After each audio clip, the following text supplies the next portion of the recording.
कुरुंदवाड परिसरात पूरस्थिती गंभीर, 200 जनावरे व 22 कुटुंबांचं स्थलांतर।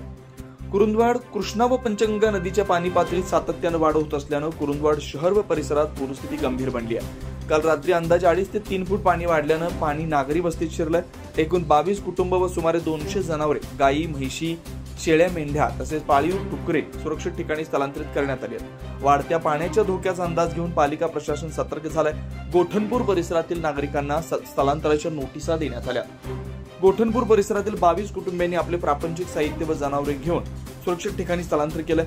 दरम्यान नदीकाठच्या गवताच्या कुरणासह मळी शेती पाण्याखाली गेल्यानं शेतकऱ्यांपुढे वैरणीचा मोठा प्रश्न उभा राहिला आहे। शेतीपंप पाण्याखाली जाण्याची शक्यता लक्षात घेऊन शेतकऱ्यांनी वीज पुरवठा खंडित करून सुरक्षितता उपाययोजना केल्या।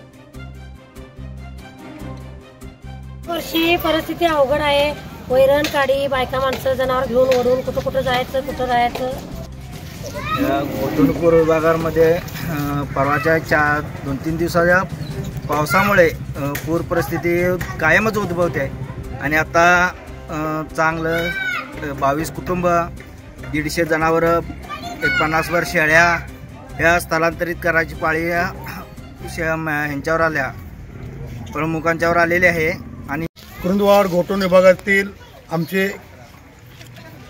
22 कुटुंब स्थलांतर झाले। परिस्थिती प्रत्येक वर्षी ही 5, 6, 19, 20, 21 आणि 25 हे प्रत्येकाशी त्रास झाला लक्षात घ्या।